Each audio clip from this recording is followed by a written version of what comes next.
अब नंबर जो होगा आप लोग डाल लीजिएगा, ठीक है। इक्विवेलेंस रिलेशन की डिफिनीशन, इक्विवेलेंस रिलेशन के एग्जांपल चल रहे थे, टॉपिक इक्विवेलेंस रिलेशन चल रहा था, उसमें एग्जांपल नंबर कौन है मुझे नहीं आइडिया है, जो भी आप नंबरिंग डाल लीजिएगा, ठीक है। Example,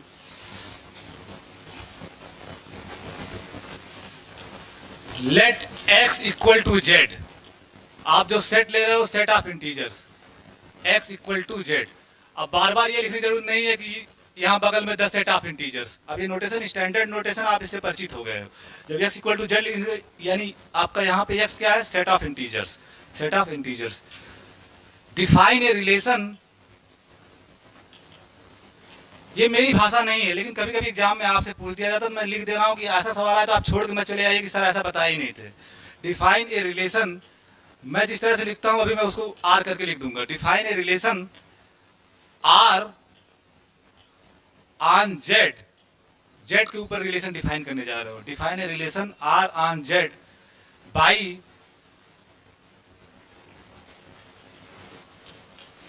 A comma b in Z, a comma b in Z, a comma b in Z. And लिखो या एक शब्द और लिख सकते हो, थोड़ा सा मैथमेटिक्स सीखो। Semi column, semi column, and का काम सेमी कॉलम, सेमी कॉलम मतलब एक बिंदी फिर नीचे उसके कामा लगाना, सेमी कॉलम, इसको पढ़ते हैं सेमी कॉलम, सेमी कॉलन, ठीक है। एक कामा उसके नीचे काम, एक डॉट उसके नीचे कामा, तो a b belongs to Z, semicolon a b in R, यानी जो रिलेशन डिफाइन कर रहा है उसमें आडेड पेयर ही तो आएंगे, तो ए बी इन आर, ठीक है। इसी को आप ऐसे भी लिखते हो ना, मैं खूब सिखाया हूं, ए रिलेटेड टू बी, दोनों बातों में भी आर करके इसलिए लिख दो, दोनों चाहे वो लिखा रहा है चाहे ये लिखा रहा है, एक ही बात है, a b belongs to R, R a related to b. अब शर्त क्या है, उस रिलेशन की रूल होगा ना, उस रिलेशन का रूल क्या है, कंडीशन क्या है कि a is congruent to b modulo m, a is congruent to b modulo m, a is congruent to b modulo m, comma जहां आपको एम को बताना पड़ेगा एम क्या है, where m is a fixed natural number,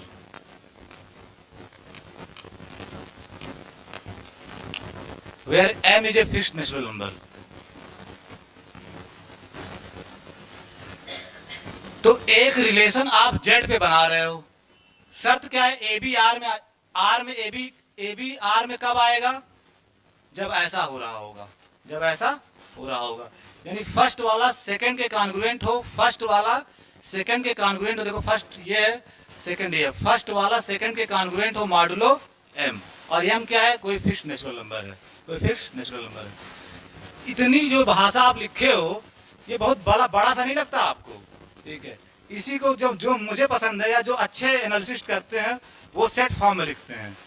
are, इसी चीज को आप लिख सकते हो R equal to set form में, आर इक्वल टू यही जो चीज लिखे हो इन्वर्टेड कामा में, इसी को आप सेट फॉर्म में भी लिख सकते हो। आर कैसे लिखोगे, कल भी करवाया था, आज भी आपसे पूछा, तो आप बताओ क्या लिखोगे, बताओ आकांक्षा क्या लिखोगी। ए बी, आप जेड पे रिलेशन बना रहे हो ना, तो जेड क्रॉस जेड से एलिमेंट आएंगे। अब जेड क्रॉस जेड में तो तमाम एलिमेंट हैं, आने की शर्त क्या है आर में कि a is congruent to b modulo m, तो सच दैट के बाद आप लिखोगे a is congruent to b modulo m. आप ही बताओ आपको ये ज्यादा आसान लगता है कि इतना बड़ा ज्यादा लिखना आसान लगता है, पता नहीं कौन बेवकूफ आदमी लिखवाता है, मुझे समझ नहीं आता, लेकिन कुछ क्वेश्चन पूछ लिया जाता है आपसे बीएससी में, ये ज्यादा लिखना आसान है कि ये इतना बड़ा लैंग्वेज, ठीक है, ये है ना। तो वही मैं कह रहा हूँ, देयर आर पीपल जो पता नहीं उनको बड़ा बड़ा लिखने ज्यादा समझ आता है, ठीक है। ये पूरी बात जो आप लिखे हो, ये पूरी बात जो आप लिखे हो, ठीक है, उसको इन शार्ट आप ऐसे लिख सकते हो। रिलेशन हमेशा सेट होता है, मैं बार बार कहता हूँ रिलेशन हमेशा, उसको सेट फॉर्म में लिखो ना। इसीलिए देखो जितने स्टैंडर्ड एनालिसिस के टीचर हैं, एक यूजुअल एनालिसिस के टीचर होते हैं जिनको ऐसे किसी किताब से छाप लिए पढ़ लिए, अपने मन से कुछ सोचना समझना नहीं है, वो इस तरह से लिखते हैं हमेशा रिलेशन को। आप हमेशा कोशिश करो सेट फॉर्म में लिखने की, ठीक है। तो a b from Z cross Z, और जेड क्रॉस जेड में तो तमाम एलिमेंट होंगे, वो ए भी लिए जाएंगे कि पहला वाला दूसरे के कॉन्ग्रुएंट हो मॉडुलो एम, ठीक है, modulo m. My claim is that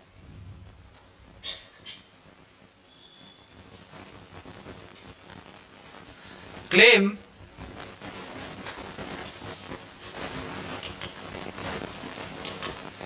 कोई चीज अगर आप मैथमेटिक्स में क्लेम करते हो, क्लेम करना मतलब ऐसा होगा, मैं गेस कर रहा हूं ऐसा होगा, फिर उसको प्रूव करना पड़ता है। तो माई क्लेम इज दैट कि जो आर जेड पे रिलेशन है ना, अभी जेड क्रॉस जेड का सबसेट है, ये जेड क्रॉस जेड का सबसेट है, तो अभी तो केवल रिलेशन है, ये जेड क्रॉस जेड का सबसेट मीन्स जेड पे रिलेशन है।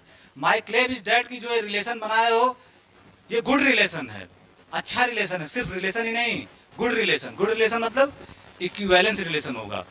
तो क्लेम आर इज, धीरे धीरे मेरी लैंग्वेज सीखोगे, गुड मतलब अच्छा रिलेशन, अच्छा रिलेशन, रिलेशन के भाषा में क्या कहा जाता है, इक्विवेलेंस रिलेशन। तो आर इज एन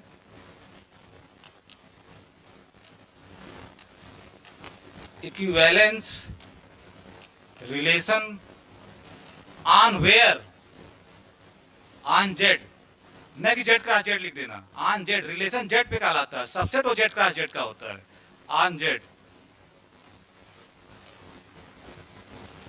अब आप जो चीज क्लेम करते हो उसको प्रूव करना पड़ता है, ऐसा नहीं कि जो क्लेम किए हो सकता है, आप ये ऐसा कह रहे हो कि ऐसा हो सकता है, अब उसे प्रूव करना होगा, ठीक है। तो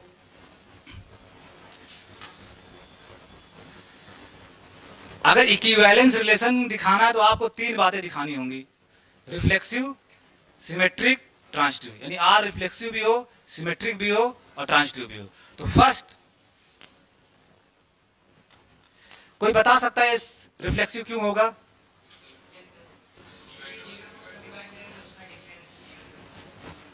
हाँ ठीक है, लेकिन उसको लिखोगे कैसे? सिंस, थोड़ा आपको लिखने भी आना चाहिए, कुछ लोग लिखते हो सोल्यूशन, लेकिन अभी आपके पास लैंग्वेज कम है। Since m divides a minus a, since m divides a minus a, a minus a, क्यों? क्योंकि a माइनस a जीरो ही तो आएगा, और अभी आप प्रूव कर चुके हो कि जीरो को तो डिवाइड करेगा। बस शर्त ये होनी चाहिए कि ये नॉन जीरो होना चाहिए, नेचुरल नंबर है ना यम आपका नेचुरल नंबर है ना, कभी जीरो हो सकता है क्या? हो नहीं हो सकता ना। तो कोई ऐसा नहीं है कि कोई चीज आपसे मतलब कंपैटिबिलिटी में गड़बड़ हो रही है, ये नॉन जीरो होना चाहिए तो होगा, क्योंकि ये नेचुरल नंबर है और नेचुरल नंबर कभी जीरो हो नहीं सकता। तो m divides a minus a, और a माइनस a को क्यों डिवाइड कर रहा है? क्योंकि a माइनस a जीरो होगा, और अभी आप प्रूव कर चुके हो कि हर नॉन जीरो इंटीजर जीरो को डिवाइड करता है। तो m divides a minus a that is zero, और ऐसा जेड में कुछ भी लो, for all a belongs to Z, Z में कोई भी एलिमेंट लोगे a माइनस a जीरो आएगा और उसको m डिवाइड करेगा, for all a belongs to Z. इसके बाद क्या लिखोगे? सिंस ऐसा हो रहा तो कामा के बाद सो नहीं लिखते, सीधे कंक्लूजन क्या लिखोगे? अगर ऐसा हो रहा तो क्या लिखोगे? अगर m divides a minus a हो रहा है for all a belongs to Z, इसका मतलब a is congruent to a, a is congruent to a modulo what? एक आदमी कह रहा है a, भाई यम जो डिवाइड करता है modulo m, a is congruent to a modulo m for all a belongs to Z, for all a belongs, comma के बाद लिखिएगा for all a belongs to Z. अब बताओ इस रिलेशन में आने की शर्त क्या है? ए बी कब आर में आएगा? जब ऐसा हो रहा होगा, ये ध्यान देना, शर्त आर में आने की क्या है कि जब ऐसा हो रहा होगा तब आपका ordered pair a b R के अंदर आ जाता है, ठीक है। तो जब a is congruent to a modulo m हो जा रहा है, यानी ये कंडीशन हो रही है ना, ये कंडीशन हो रही है ना, इसका मतलब ए कामा ए कहाँ चला आएगा? आर में।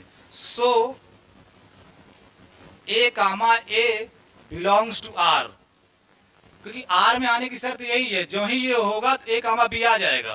तो a is congruent to a modulo m हो रहा है ना, तो जब ये हो रहा है जिसका मतलब ए कामा ए कहाँ चला आएगा? आर में, for all a belongs to Z. आप बताओ रिफ्लेक्सिव की शर्त क्या होती है? यही तो होती है कि जिस पे रिलेशन है उसके हर एलिमेंट के करस्पॉन्डिंग ए आर में आना चाहिए। तो जेड पे रिलेशन है ना, आर आपका जेड पे रिलेशन है ना, और फॉर एवरी यहाँ लिखा हुआ है, तो जेड के हर एलिमेंट के करस्पॉन्डिंग ए आपका कहाँ जा रहा है, आर में। इसका मतलब आर आपका क्या हो जाएगा, रिफ्लेक्सिव। तो हेंस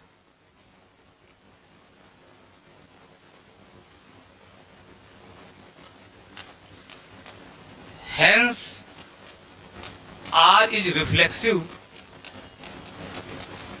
relation on Z। तो रिफ्लेक्सिव के ये आर्गुमेंट हुए। अगर ये सब नहीं लिखोगे डायरेक्टली तो एक नंबर नहीं। इसी तरह से आपको लिखना है रिफ्लेक्सिव का आर्गुमेंट। रिफ्लेक्सिव होना दिखना चाहिए कैसे हो रहा है, ठीक है। अब उसके बाद आपको दिखाना है कि ये सिमेट्रिक है।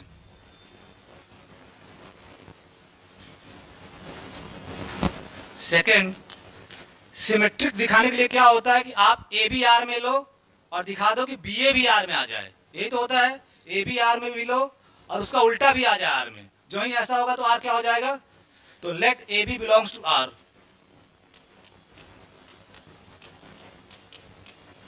Late a b belongs to R. Then अगर आप कह रहे हो कि ए बी आर में है तो आर में आने की शर्त पूरा करेगा ना।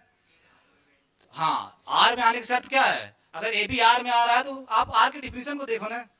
अगर ये अगर डिफिनीशन से तुमको अगर ए बी आर में आ रहा है तो आर में आने की शर्त पूरा करेगा। और आर में आने की शर्त क्या है, a is congruent to b modulo m. A is congruent to b modulo m. तुरंत जो ही ये लोग मैथमेटिक्स इसीलिए कहता हूँ ना, प्योर मैथमेटिक्स इंप्लाई होती है। आप ये लोग तुरंत पता चलेगा अगली लाइन क्या लिखना है, अगली लाइन क्या लिखना है।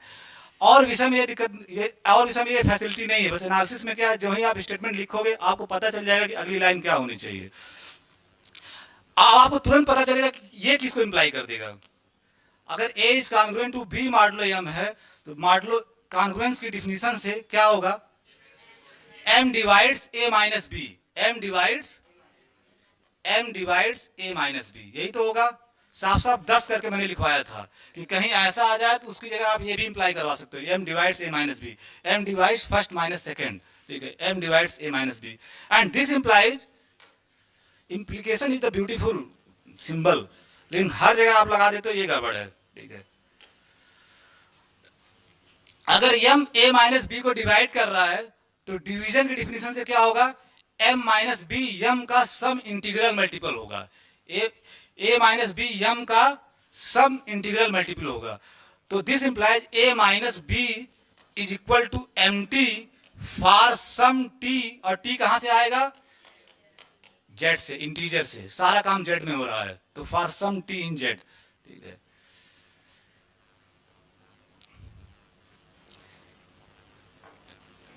आपको पहुंचना क्या है, अब थोड़ा देखो मैथमेटिक्स में वर्किंग बैकवर्ड, जहां आपको पहुंचना है उसको सोचो।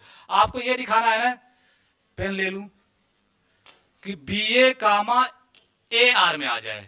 ये आपका टारगेट है, यहां पे पहुंचना है। दिस इज योर टारगेट, यहां पहुंचना है।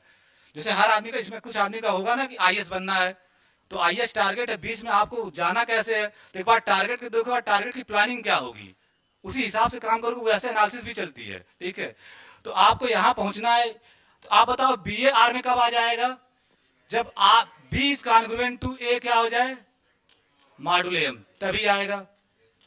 और b is congruent to a modulo m, b is congruent to a modulo m कब होगा, जब m divides b minus a हो जाए, ठीक है। एम डिवाइड्स, जब m divides b minus a हो जाए तब आपका हो जाएगा।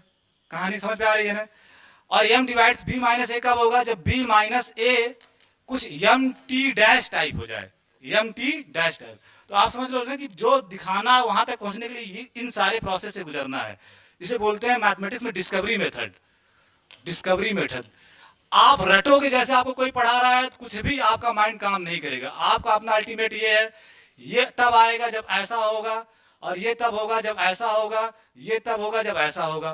तो आप बताओ, जब तक कि यहाँ b माइनस ए नहीं आएगा तब तक आप यहाँ पहुंच सकते हो नहीं। आइडिया अपने आप आएगा क्या लिखना है। मैं बताऊं ना, मैंने एनालिसिस को री इन्वेंट किया है। हाउ टू, मतलब गधे से गधे लड़कों को री एनालिसिस कैसे समझाई जा सकती है, क्योंकि आप पहले ही समझ लो ना करना क्या है, आपको आइडिया लग जाएगा करना क्या। एक आदमी आता है मैनर्ड वे में लिखवा के चला जाता है, रटा पटा है सब लिखवा के चला जा रहा है, तुम छापे जा रहे हो, ठीक है। तो आपको पूरा आइडिया हो गया कि जब तक बी माइनस ए नहीं आएगा तब तक आपका काम सेट नहीं होगा, ठीक है। जिसको तुम लोग सेटिंग करते हो ना, ठीक है, अन्य जगहों पे करते होगे, ठीक है। तो ये यहाँ पे क्या लिख सकते हो, बी माइनस ए। अगर आप b माइनस ए कर रहे हो जिसका मतलब माइनस ए बाहर किए होगे, माइनस आपका बाहर हुआ होगा, उस माइनस को उस साइड कर दिया, तो इसको लिख सकते हो m इंटू माइनस टी। किसी को ऐतराज इस बात पे? m इंटू माइनस टी, तो b minus a equal to m into minus t. यहां से माइनस बाहर किए, माइनस उस साइड किए। अब आप पूछ सकते हो सर t के साथ क्यों किए, m के साथ क्यों नहीं किए? क्योंकि m नेचुरल नंबर है, वो तो फिक्स्ड है, ठीक है, तो t के साथ। And this implies b minus a, और इसकी जगह आप t डैश लिख दो, m t dash, t dash, t dash आप इसकी जगह लिख रहे हो, तो उसको बताना पड़ेगा where t dash is equal to minus t. आप माइनस टी की जगह ही t डैश लिख रहे हो, ठीक है, t dash is equal to minus t. आप बताओ अगर t इंटीजर है तो माइनस टी भी क्या होगा? अगर 2 इंटीजर है तो माइनस 2 भी क्या है? अगर माइनस 2 इंटीजर है तो उसका माइनस करोगे 2 आएगा, वो भी क्या है? तो t का निगेटिव भी क्या होगा? इंटीजर। तो ये भी आपका क्या है? इंटीजर।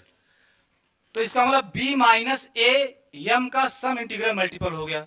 तो this implies m divides b minus a, ठीक है, m डिवाइड्स b माइनस। जो ही ऐसा आया, ठीक, तो आप लिख सकते हो कि m b माइनस ए को डिवाइड कर देगा, m b माइनस ए को डिवाइड कर देगा। कितना मजेदार! मुझे तो इससे ज्यादा खूबसूरत चीज इस अर्थ में कुछ लगती नहीं है। Analysis is the most beautiful subject on the earth, ठीक है। एंड दिस इंप्लाइज, अब आप लोग देखो खुद बता रहे हो, मैं कह रहा हूं ना, आज कुछ दिन बाद आप ही बताओगे मुझे करना क्या है, ठीक है। तो अगर m divides b minus a हो गया तो आप क्या लिख सकते हो? b is congruent to a modulo m। आप बताओ r में आने की शर्त क्या है? अगर b is congruent to a mod m हो गया तो b कामा a कहां चला जाएगा? तो दिस इंप्लाइज, कितना प्यारा सब्जेक्ट है, b a implies b a belongs to r, ठीक है। आप a भी r में लेके चले और आपका बी ए भी क्या आ गया, तो r फिर क्या हो जाएगा? सिमेट्रिक, ठीक है।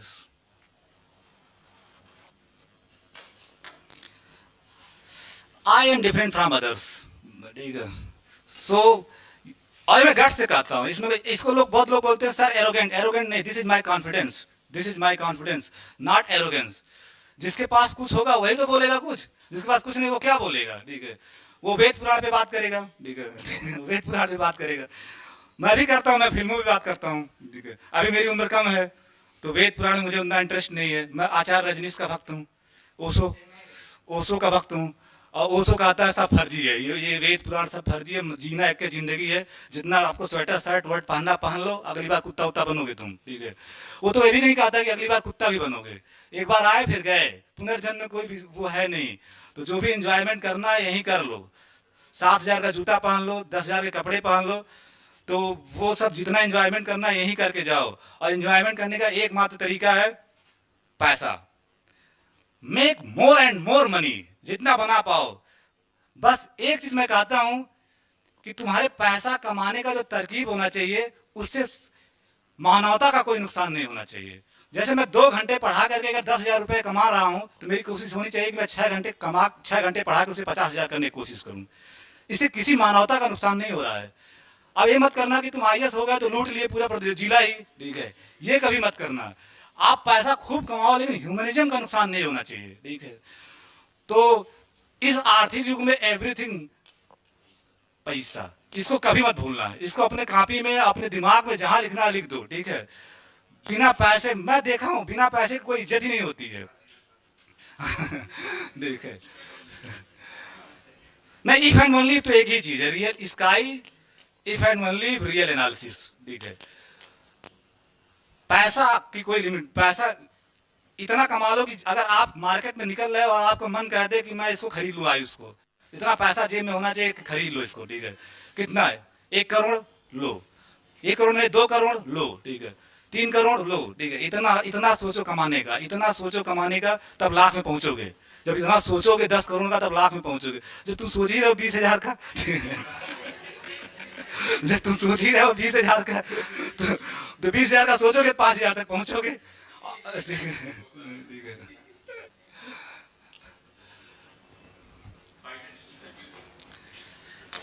तो so R is a symmetric relation.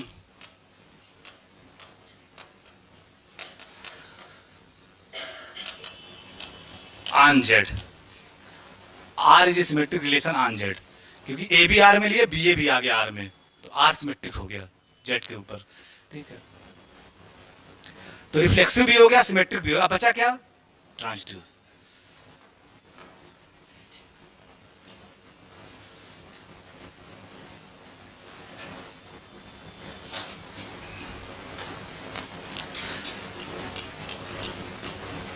Transitive दिखाने का तरीका क्या है, डिफिनीशन पे जाओ, सिर्फ डिफिनीशन पे। मैं कहता हूँ प्योर मैथमेटिक्स आपको तभी अच्छी आ सकती है जब आपको डिफिनीशन क्लियरिटी हो। क्या कहता है डिफिनीशन, किसी को ट्रांजिटिव दिखाना है तो आप ए बी आर में लो, बी सी आर में लो, और कोशिश करो ए सी आर में आ जाए, ठीक है, दिखाने। तो let a b in R and b c in R. अरे ये वाला आर मत बनाना, ये गड़बड़ हो जाएगा, ये आर स्टैंडर्ड नोटेशन है।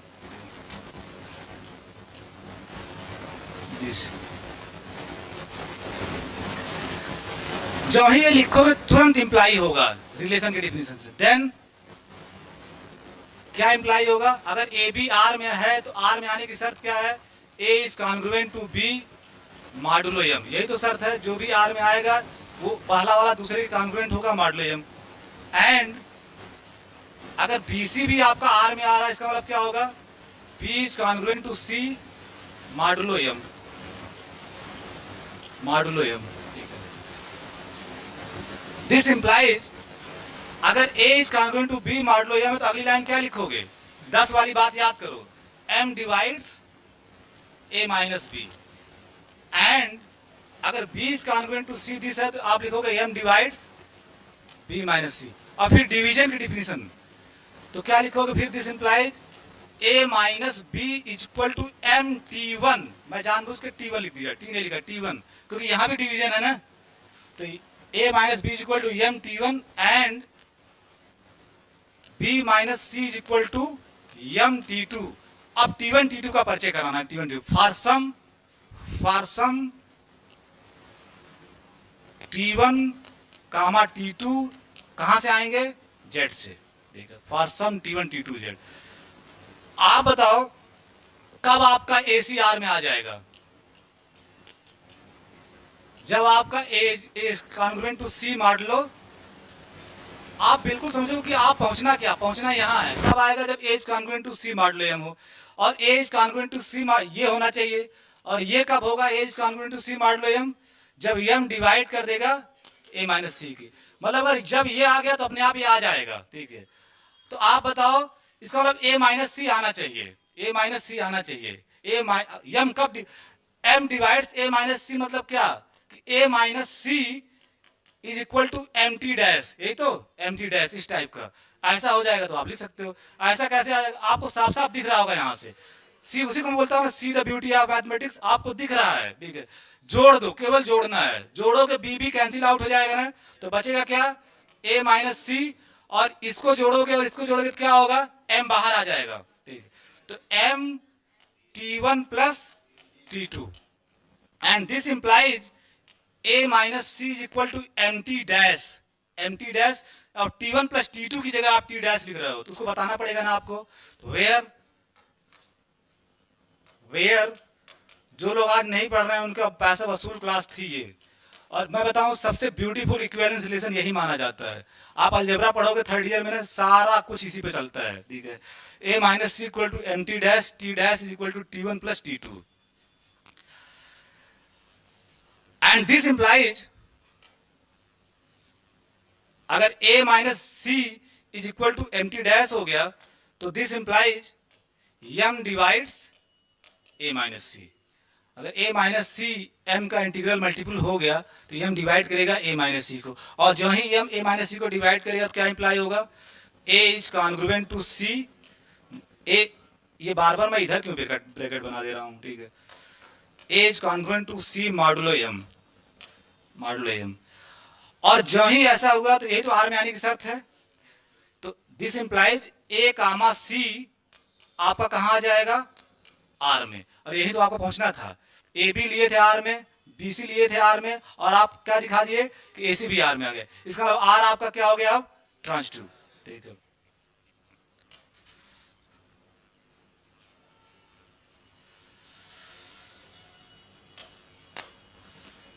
100 या 10 जो भी आप लिखना चाह रहे हो, हेंस।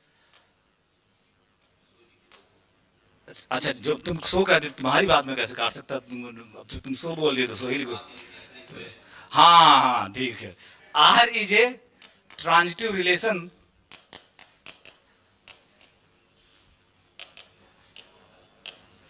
On Z. इनका कहना है कि आप खत्म 10 पे करते हो तो खत्म 10 पे करो, ठीक है, ठीक है।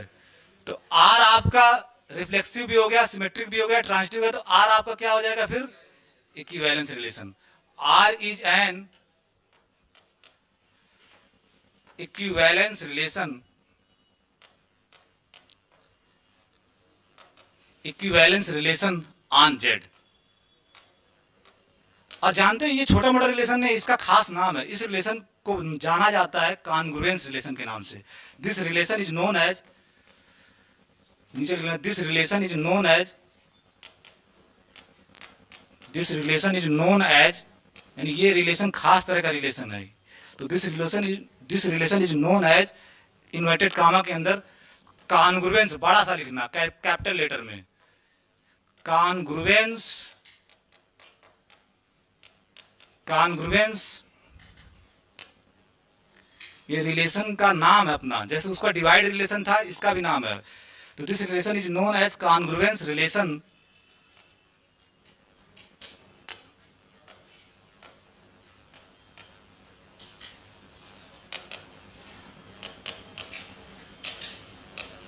On Z, congruence relation on Z.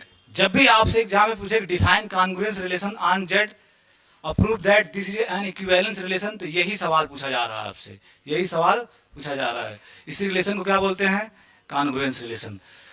तो अब तक आप कितने एग्जाम्पल कर लिए इक्विवेलेंस रिलेशन के?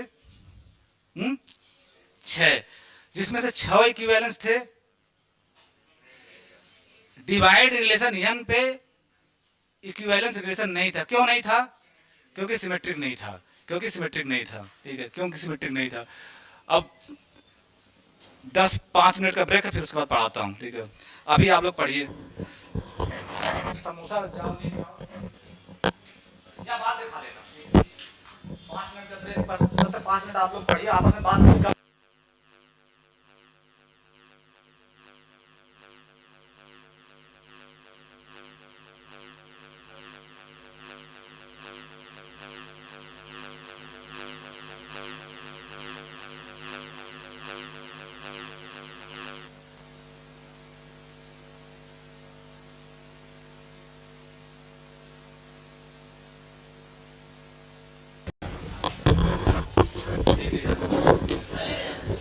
चाहे घर लेके जाओ, चाहे यहीं खा के जाओ, चाहे यहीं खा के जाओ, चाहे घर लेके जाओ, तुम्हारी व्यवस्था में मैं गया था। मैं जब कहता हूँ मैं अपने वादे से कटता नहीं हूँ, ठीक है। तो यहाँ अभी 2 बजे से क्लास चलने लगी, तो यहाँ खाना उचित नहीं है, तो तुम लोग बाहर अपना लेना, फिर घर चले जाना, ठीक है। रास्ते में खाते जाना, दिखाते हुए हाँ, जो भी देखो मैं खा रहा हूँ, जो भी ठीक है। चलो इतने देर में तुम लोग कुछ रिवाइज की सिर्फ गप्पा सड़ाका लड़ा है। आप ही बोले थे गप सड़ाका करना है। अब एक आप मेरी बातें कैसे काट सकते हो, ठीक है। मेरी अच्छी बातें भी माना करो, ठीक है।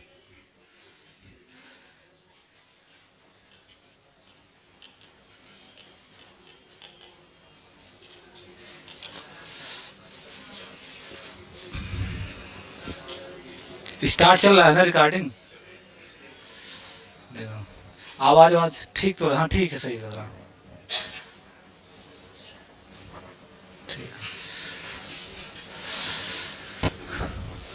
तो आपके पास इक्विवेलेंस रिलेशन की अब तक आप जो बातचीत हुई है, इक्विवेलेंस रिलेशन की डिफिनेशन क्या होती है, और ढेर सारा आप एग्जाम्पल इक्विवेलेंस रिलेशन के कर लिए।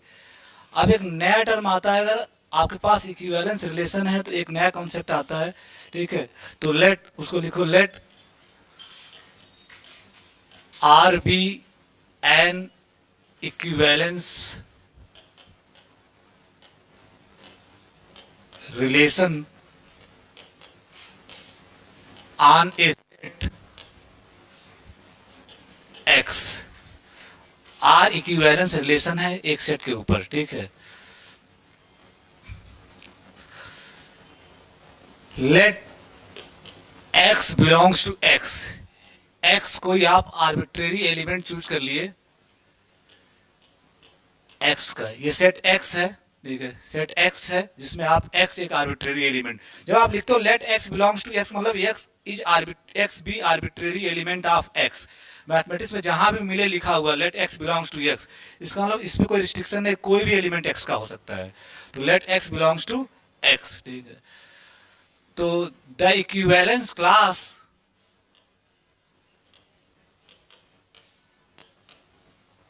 इक्विवेलेंस क्लास, इसको इन्वर्टेड कॉमा कर लेना, इक्विवेलेंस क्लास। अब ध्यान से जो मैं टर्मिनोलॉजी यूज करना है वही, बहुत लोग बहुत गलत गलत शब्दों का यूज करते हैं, जो मैं बता रहा हूं वही आपको समझ के सीख के जाना है। The equivalence class of capital x, set का इक्विवेलेंस क्लास बोलते हैं, बहुत लोग एलिमेंट लिख देते हैं, बहुत लोग लिखते हैं equivalence class of x, not x, set का जिस सेट पे रिलेशन है। तो equivalence class of x determine bye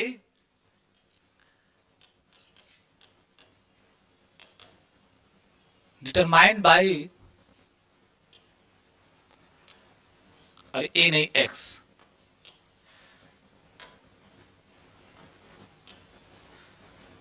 equivalence class of x determined by x, equivalence class किसका होगा, एक्स का होगा, डिटरमाइंड बाय एक्स, एक्स के द्वारा डिटरमाइन होगा, ठीक है। Modulo equivalence relation R, modulo equivalence relation R, इतना बड़ा टर्म आया, ठीक है, इन्वर्टेड कॉमा बंद।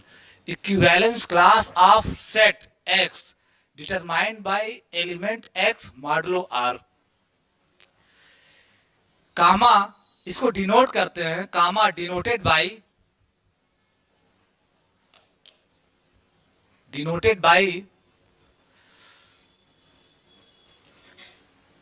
बिग ब्रैकेट के अंदर स्मॉल एक्स, ठीक है, बिग ब्रैकेट के अंदर स्मॉल एक्स या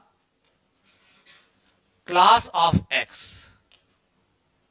CL stands for class, CL stand for class, तो CL of x, class of x. इन दोनों में से जो आपको पसंद आए एक ही से डिनोट करना है, चाहे ब्रैकेट एक्स से चाहे क्लास एक्स से। तो इसको डिनोट किया, the equivalence class of x determined by x modulo R, इतने बड़े लैंग्वेज के लिए ये सिंबल आया, उसको डिनोट करते हो ऐसे। फिर कामा इज डिफाइंड एज, परिभाषित कैसे किया जाता है, is defined as class of x, मैं ज्यादातर ये वाला नोटेशन फॉलो करूंगा, आप भी करिएगा, बिग ब्रैकेट एक्स वाला, ठीक है। Is defined as class of x is the set, ये एक सेट होता है, class of x is the set.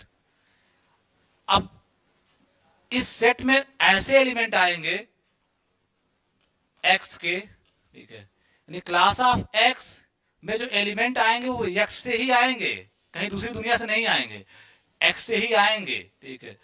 तो वाई यानी क्लास ऑफ एक्स एक सेट होगा जिसमें एलिमेंट कहां से आ रहे हैं, एक्स से। अब एक्स में तो तमाम एलिमेंट हैं, लेकिन क्लास ऑफ एक्स में वही वाई आएंगे जो इस एक्स से रिलेटेड हो, इस रिलेशन से, y related to x, y related to x. तो क्लास ऑफ एक्स क्या है, basically class of x is the set of those elements of x, is the set of those elements of x which are related to x, यानी x से जितने भी related element होंगे सब के सब इस सेट के अंदर आएंगे। बात समझ पा रहे हो ना, x से जितने भी एलिमेंट रिलेटेड होंगे, वो देखो y रिलेटेड टू x है ना, तो y आ रहा है इस सेट में, x से रिलेटेड सारे एलिमेंट इस सेट के अंदर आएंगे। तो मैं इसको और दूसरे तरीके से लिख सकते हो, डिफिनीशन आपको क्लियर होनी चाहिए, यानी क्लास ऑफ एक्स में एक्स के वे एलिमेंट आएंगे जो एक्स से रिलेटेड होंगे, जितने भी एलिमेंट एक्स से रिलेटेड होंगे सब के सब क्लास ऑफ एक्स में आएंगे, क्लास ऑफ एक्स में आएंगे, ठीक है। इसी को आप ऐसे भी लिख सकते हो, y बिलोंग्स टू x। अगर y रिलेटेड टू x है तो आप इसको लिख सकते हो y comma x belongs to r। ठीक है, y comma x belongs to r, y comma x belongs to r। अच्छा, जो क्लास x डिफाइन किए हो, इसमें वे सारे एलिमेंट आ रहे हैं जो x से रिलेटेड हैं।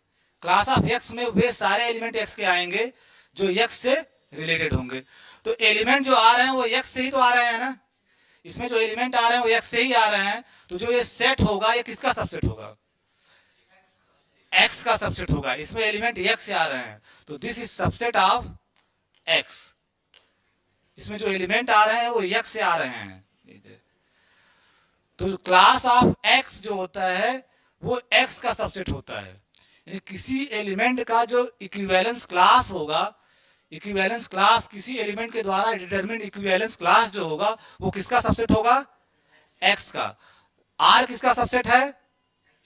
x क्रॉस x का। लेकिन क्लास ऑफ x किसका सबसेट है? x का। ये बहुत लोग समझते नहीं है, ठीक है, क्योंकि इसमें एलिमेंट देख लो ना, इसमें एलिमेंट कहां से आ रहे हैं? x से। इसका मतलब ये x का सबसेट होगा, x का सबसेट होगा। ठीक है, तो इसको लैंग्वेज में लिख लो नीचे,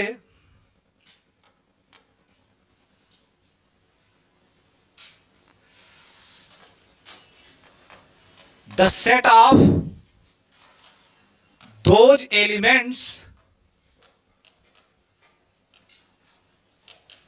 the set of those elements of capital X, the set of those elements of X which are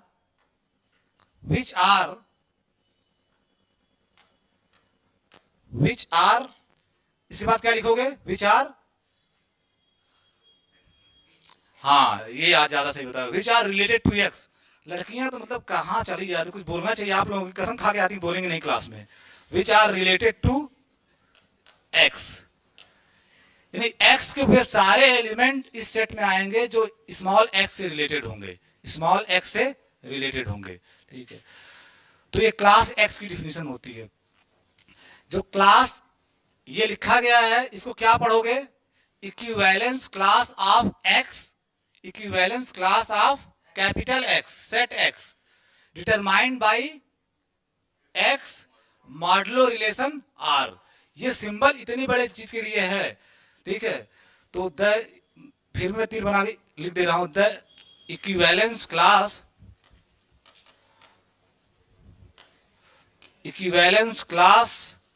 of capital X, small x नहीं, रफली आप बोल देते हो क्लास ऑफ x, वो रफली स्पीकिंग है कि आप बोल देते हो क्लास ऑफ x, लेकिन ये equivalence class of capital X होता है, डिटरमाइन हो रहा है x से, डिटरमाइंड बाय, या रिप्रेजेंटेड, शब्द रिप्रेजेंटेड भी आता है, डिटरमाइन लिखो, रिप्रेजेंटेड बाय ये, डिटरमाइंड बाय ये, ठीक है, डिटरमाइंड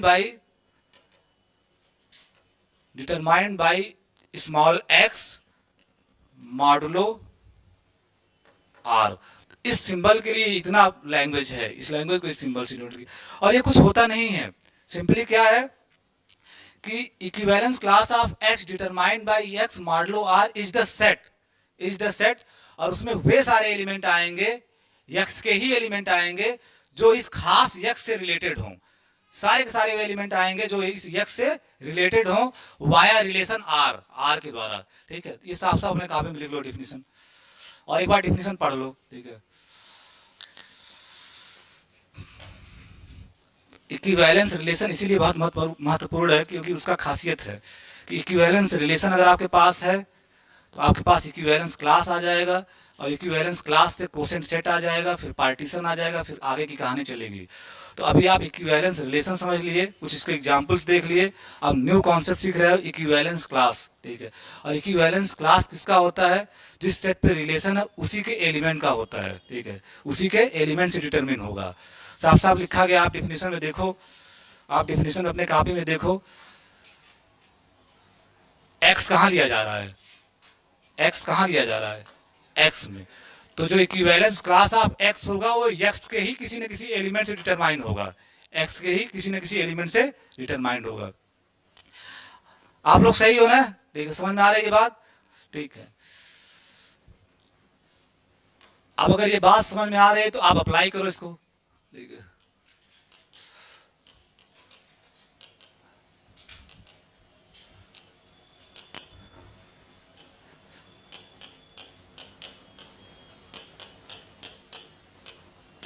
पहले एक छोटे से एग्जाम्पल से किया जाए।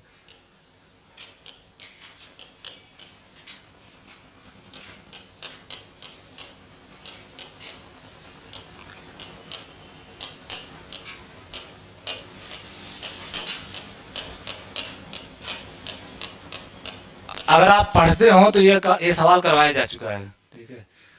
1 2 3 पे रिलेशन किया गया था, 1 1 2 2 3 3 1 2 2 1। तो वी हैव सीन दैट, अब उसको यहाँ नहीं दिखाना, आप एक बार दिखा चुके हो। तो वी हैव सीन दैट, हम देख चुके हैं, वी हैव सीन दैट कि R is an equivalence relation on the set X, on the set X. Equivalence class of X determine किससे होगा? X के एलिमेंट से। तो X में कितने एलिमेंट हैं? तो इन तीनों से डिटरमाइंड होगा ना। तो फर्स्ट लिखो the equivalence class of, the equivalence class of X determined by, बहुत लोग ये गड़बड़ी करते हैं, डिटरमिनेंट इक्विवेलेंस क्लास ऑफ 1 लिख देते हैं। आप ये गलती मत कीजिएगा, इक्विवेलेंस क्लास वो सेट का होता है। Equivalence class of X determined by 1, ठीक है। पहला एलिमेंट ले रहा हूं, determined by 1 modulo this equivalence relation, modulo R is क्या होता है? आप कैसे लिखते हो? ऐसे ही तो लिखोगे, ये तो नोटेशन यूज करोगे, ठीक है। क्यों तुमको हंसी आ रही है? तो इसको दिखाने से नीचे लड़के ले लेंगे ना, ठीक है। हाँ वहीं रख दीजिए, नीचे जैसे जाएंगे वैसे ले लेंगे।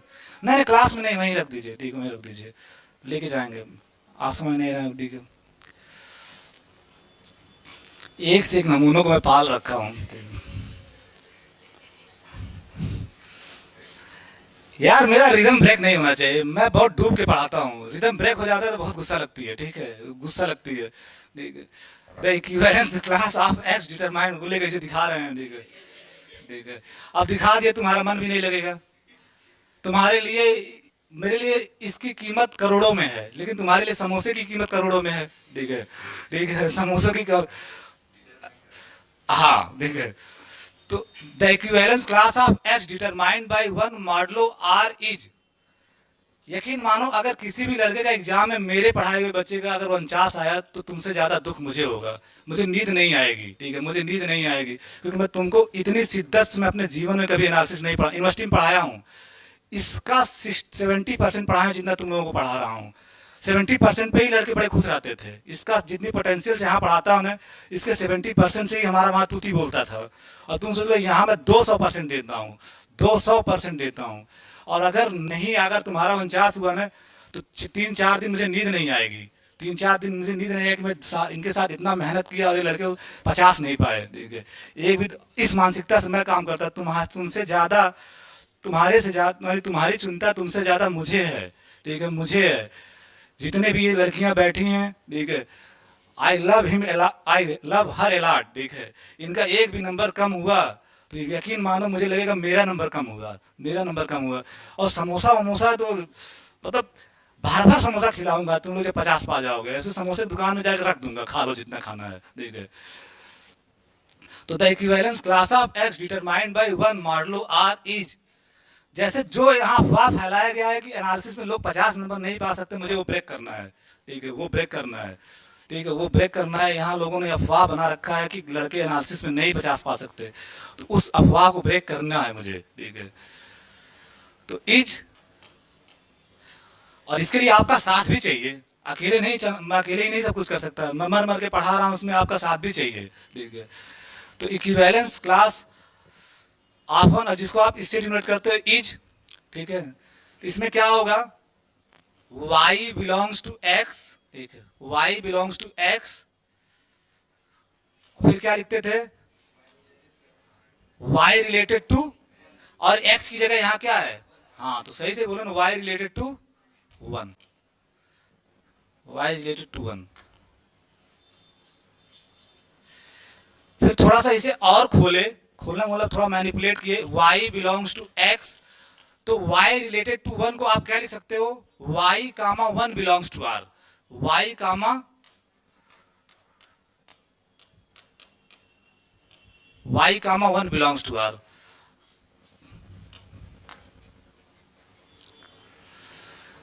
अब आपके कापी में जो रिलेशन है उसमें देखो ध्यान से, आप चीजों को अगर बहुत ध्यान से देखो तो तुम्हें तुरंत आंसर पता चल जाएगा। जो आपके पास आर दिया हुआ है, आपके पास आर गिवन है, आप आर में देखो किस किस की एंट्री दूसरी एंट्री 1 है, किस किस की एंट्री दूसरी एंट्री 1 है, उस पर फोकस करो, उसी को गोला कर लो, किस किस की एंट्री दूसरी एंट्री 1 है। तो उसके साथ जो पहली एंट्री आ रही है वही तो इस सेट में आ रहा है, उसके साथ जो पहली एंट्री आ रही वही इस सेट में आ रहा है, तो बताओ क्या आएगा। अरे यार ये बार बार एक्साइटेड हो जाता मैं पढ़ाने में कभी कभी, ठीक है। तो क्या आएगा, किस किस में आपका जो रिलेशन था यही तो था, मैं एक बार फिर से लिख दे रहा हूं, 1 1 2 2 3 3 1 2 2 1। आपको देखना ये क्या कह रहा है कि जिसकी दूसरी ये फिक्स है कि 1, तो आप अपने आर में जाओ, देखो कहां कहां दूसरी एंट्री 1 है, यहां है, यहां है, उसके साथ जो पहली एंट्री होगा वही इसमें आएगा, वही इसमें आएगा। देखो साफ साफ लिखा है ना, y कामा 1 अगर आर में है तो y आ रहा है इस सेट में, y आ रहा है इस सेट में, इसके साथ जो पहली एंट्री होगा वो आएगा, इसके साथ पहली एंट्री क्या है तो 1 आएगा, और इसके साथ पहली एंट्री क्या है तो 2 भी आएगा, तो 1 कामा 2। तो equivalence class of x determined by 1 modulo r क्या आया 1 कामा 2। ये सबसेट नहीं है x का, आपको साफ साफ दिख रहा है, this is subset of x, this is subset of x। तो इक्विवेलेंस क्लास हमेशा x का सबसेट होता है, यहां से भी पता चल रहा है। एज इट इज आप इक्विवेलेंस क्लास ऑफ 2 निकालो, equivalence class of x determined by 2 निकालो,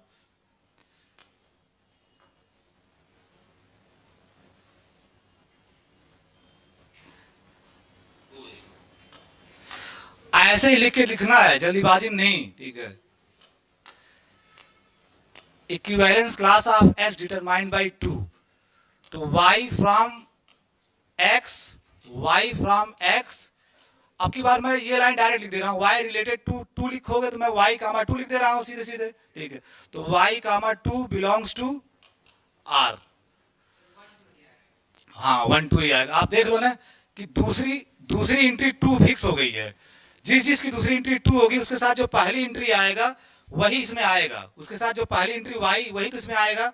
तो आप देखो 2 2 से कौन वो हो रहा है, ठीक है, 2 2 से कौन एंड हो रहा है इसमें, एक तो ये हो रहा है 2 पे एंड, ठीक है, और एक तो ये हो रहा है 2 पे एंड। तो इसके साथ क्या है, पहली एंट्री क्या है इसके साथ तो 2 आएगा, इसके साथ पहली एंट्री क्या है 1, तो 2 1 या 1 2 एक ही बात है, इक्वल टू 1 2 लिख दो, equal to 1 2। What is the equivalence class determined by 3, ठीक है।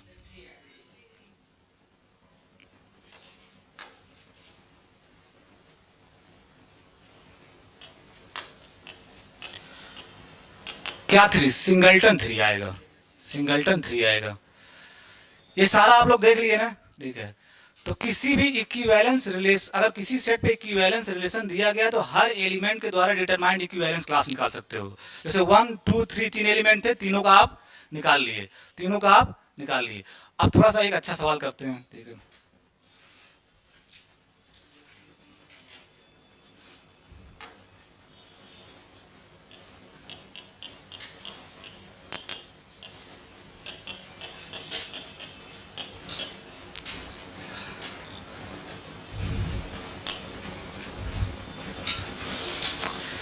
इस पे एक रिलेशन डिफाइन किए थे, लेट, ये सवाल हो चुका है आपकी कॉपी में, कल भी किया गया था ना। तो क्या रिलेशन था, मैं सेट फॉर्म में लिख रहा हूं, सेट फॉर्म में ऐसे टिल्डा, और इसके अंदर क्या आ रहा था x1 y1 x2 वहां देखना पड़ता है, नहीं तो गड़बड़ा जाएगा मामला, तो फिर दिक्कत होगी बड़ी, और ये चीजें एक बार पढ़ाने में बड़ी मेहनत लगती है, ठीक है। x2 y2 एक चीज भूल गया, ठीक है, फ्रॉम एक, जिसे वो न भी लिखोगे चल जाता है, लेकिन जिससे क्लियरिटी आपकी बनी रहे।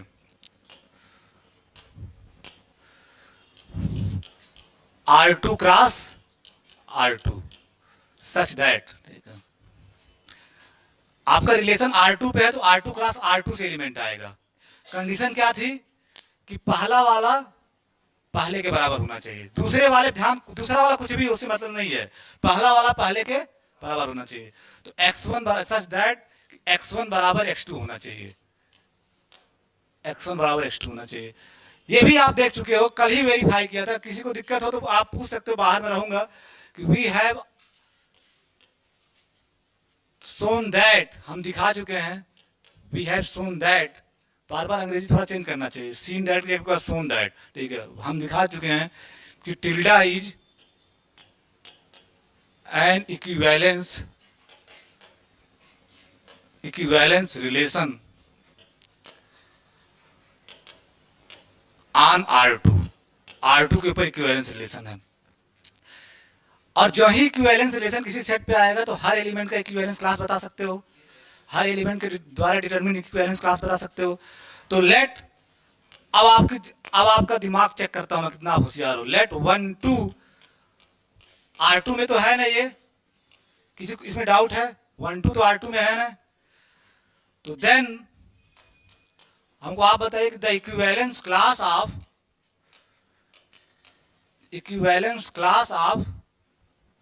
R2, बार बार मैं कह रहा हूं इसका मत लिखना, R2 का जिस सेट पे है उसका equivalence class of R2 determined by, language को फॉलो करना, नहीं तो इलाहाबाद यूनिवर्सिटी वाले बहुत 50 ऐसे नहीं मिलेगा। डिटरमाइंड बाय, ठीक है, 1, 2 रफली लोग बोल देते हैं इक्विवेलेंस क्लास ऑफ 1, वो रफली बोलते हैं, रफली स्पीकिंग है, लेकिन एक्चुअल में ये लैंग्वेज है। The equivalence class of R2 determined by 1 2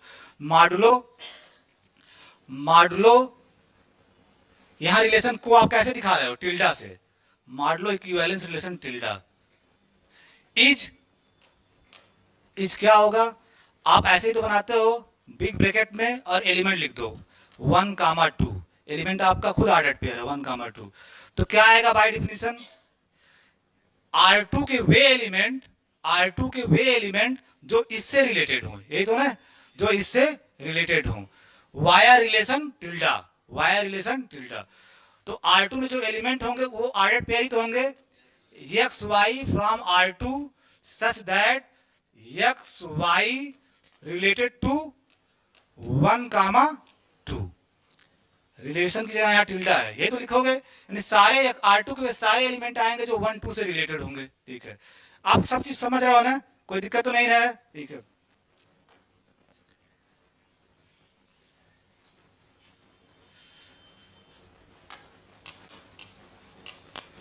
x Y belongs to R2, अगर एक्स वाई रिलेट कर रहा है 1 2 से, तो रिलेशन की डिफिनेशन क्या थी?